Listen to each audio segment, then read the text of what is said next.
If you've been learning a language for quite a long time, but you still seem to be stuck in this middle place where you don't quite understand what people are saying and you still struggle to express yourself and you just never seem to get that confidence that we're all looking when we're learning a language, then this video is for you because I'm going to discuss a very big reason why that may be.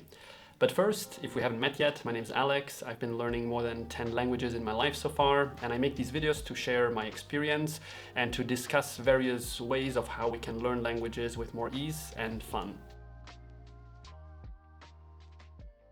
When we feel like we've been stuck in a language for a long time, we may often think that this is because we don't have the right tools, because we're not using the right technique to learn the language. And that may also be the case. There are certain ways that help us to read in a more efficient way, and there are methods to learn vocabulary in a more efficient way. There is a lot of really useful content out there that you can learn and that really can help you to speed up learning a language. But I found that if we've been stuck in a certain middle ground in a language for several years, it's usually not because we don't have the right flashcard app or we didn't use the correct grammar book.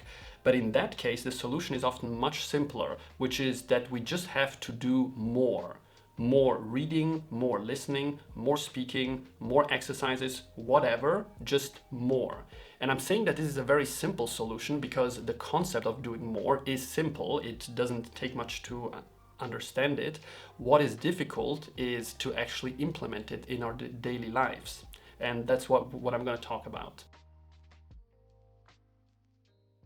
I'm talking about this because I recently saw a survey by Hyunwoo Son from Talk to Me in Korean, where he asked people how many hours a week they spend on language learning. And more than 50% said that they spend 3 hours or less a week. Now, how much is that? Can we learn a language by spending 3 hours or less a week? Well, let's look at the numbers. 3 hours a week translates to around 160 hours a year. And it said 3 hours or less, so that means that many people may be spending less than that, perhaps 100 hours a year. But let's be generous here and assume that they all spend 160 hours a year on language learning. So how much can you achieve in that time? Well, how long does it actually take to learn a language? Of course, this is a very difficult question to answer, and it depends on which languages you already know and which languages you are learning.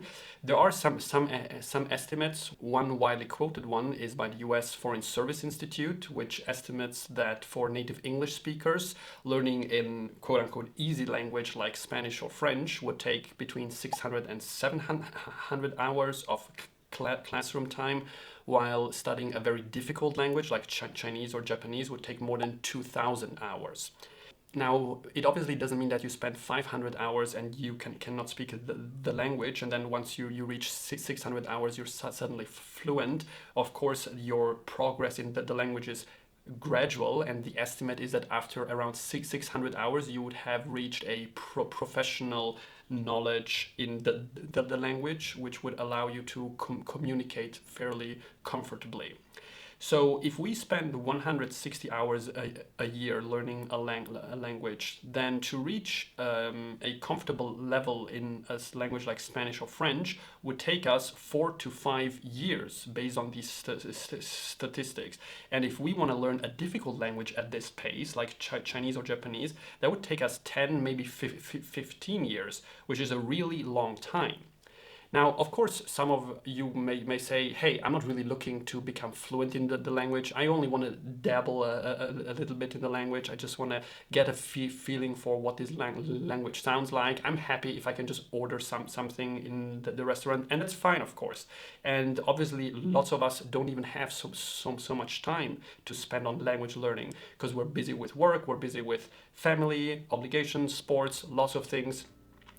But what I'm trying to point out here is that perhaps with a small mindset shift, we could really change our long-term goals significantly. So this is really about a mindset shift and a realization of what it actually means to spend 2 hours a week learning a language, or 4 or 6 or 8, what that means for the long-term results. because language learning, of course, is a long-term process, as we all know. And because it's such a long-term process, what we do every day really makes a huge difference down the road, because it compounds so much over such a long time. So let's assume that we wanted to try to reach fluency in Spanish in 2 years, which would require us to invest 600 hours of time in the language. And when I'm saying 600 hours of time, that doesn't mean only spending that time on a textbook. The survey also asked how much time do you spend with the language. So that could mean that you're watching a film, it could mean that you're reading something, it could mean that you're talking to someone. So all kinds of activities that you do with the language. So let's assume you wanted to try to reach fluency in Spanish in 2 years, which would require you to invest 600 hours. How much would you have to invest every week? Now, 600 hours in 2 years is 300 hours a year, and that translates to around 6 hours per week. 6 hours per week is actually not that much. It means that you could spend 1 hour every day from Monday to Saturday and take Sunday off, and you would reach 300 hours in 1 year. Now, of course, we may say, yeah, but 1 hour a day is still a lot. You know, I have to work for eight hours, I sleep for eight hours, and I work out for 1 hour, so it's difficult to find one hour. And I understand that. But as we all know, we do have a tendency, many of us have a tendency of not really making that much use of every hour in the day. And of course, there is also a need for resting. But in my case, I just noticed that I easily spend every day 1 hour doing things that I don't really need to do or don't even like doing, and it's just wasting time, you know, playing something, scrolling, or whatever. What I'm trying to point at here is what big of a change we can achieve by going from spending 30 minutes a day with the language to 1 hour a day. We are already spending 30 minutes a day, so it is actually only a question of spending 30 minutes more every day, and that would shorten our timeline of reaching a comfortable level in Spanish from 4 to 5 years down to 2 years, which would make a huge difference, especially if we're trying to learn several languages during our lifetime. You know, lots of people overestimate what they can achieve in 1 year, but then underestimate what they can achieve in 10 years. So let's look at a language like Japanese, which is on the other extreme and takes around 2,200 hours to reach a comfortable level. So if we spend 2 hours a week learning Japanese, it would take us more than 21 years to reach that level. I mean, that is mind-blowingly long, and most of us wouldn't probably start learning Japanese until we are in our 20s. So to me, this means you're just never gonna get there. If we spend 4 hours, then it would be reduced to 10 years. And let's look at 7 hours a week, because that would mean 1 hour a day. So that would be 6 years. So even if we spend 1 hour a day learning Japanese, it would still take us 6 years, because Japanese just is a very difficult language.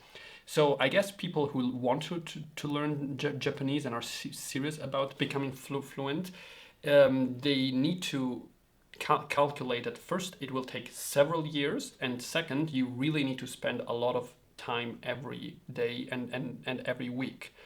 Now, if we go to a more simple language like French, which we already discussed, then we could reach that level in about 3 years or even 2 years.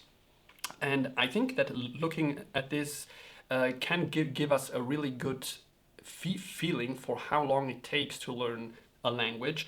Of course, all these numbers should be taken with a pinch of salt. It doesn't mean that if you just spend that time, you automatically learn the language. Of course, the quality of time counts a lot if you are studying in an efficient way, or if you're just wasting time.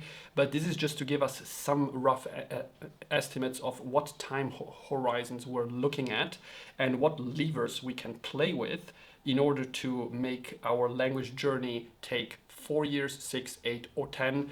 What kind of inputs we need to change, and therefore how we need to change our approach to language learning and the time that we spend with it every day.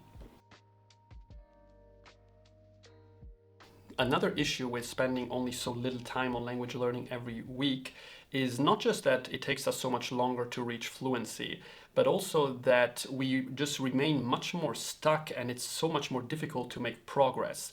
And this is because of the so-called forgetting curve.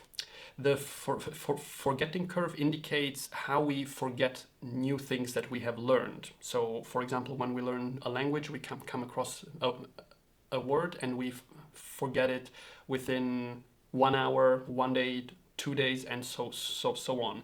And because of this forgetting curve, it is so crucial to study a little bit every day. Now, if you are only spending 2 hours a week on language learning, probably you're not studying every day, because 2 hours a week would mean 17 minutes a day. And maybe you are spending that, but I would assume that lots of people that spend 2 hours a week would spend 2 hours in one session, maybe on the weekend, and then not study for the whole week. And the problem with that is that with such low frequency, from one weekend to the next weekend, you will have forgotten everything. And so you remain much more stuck, and it's so difficult to make progress. So if you go from 2 hours a week to 4 hours a week, your progress doesn't just double, but it might even triple or quadruple, because you're probably not only increasing the number of hours that you spend on language learning, but the frequency as well. And that really speeds up the language learning process. And studying a little bit every day is actually much more sustainable long term than studying only for 2 hours or 3 hours 1 day a week. And that is because it always takes a very big effort to get started doing something. You know, when you start something new, you sit down, open the textbook. That takes effort, that takes mental effort. And so if you are only studying two times a week, it takes much more effort every time to start studying. But if you get into the habit of studying a little bit every day, the mental effort it takes to get started every day will become smaller and smaller, because you just do it so often that you become much more used to it. So by going from 3 hours a week to 6 hours a week, we are not just doubling the number of hours that we spend with the language, we are also most likely increasing the frequency that we spend with the language, which makes it easier to study. It makes the resistance smaller, because it becomes much more of a habit. We forget much less because we encounter the words every day. And so by doubling the amount of time we spend with the language, we don't just learn 2 times as fast, we learn 3, 4, even 5 times as fast. So we can really only become fluent in a language if we build a habit of learning. And spending less than 3 hours a week, I think, is not a habit. That is a hobby that we do occasionally, but a habit, by definition, is something that you do every day. So if our goal is to become fluent in the language, which I hope it is, then I think it is important to realize that we have to treat this almost like a side job. We cannot expect to reach it by only spending 2 hours on it every Saturday afternoon. And I think that what really helps is to become more aware of what it means to spend X amount of hours on language learning every week, and what implications that has for our long-term goals. I hope you found value in this video. If you have any thoughts or comments, please write them below. I always try to respond to all the comments. Thanks a lot for watching, and I'll see you next time. Bye bye.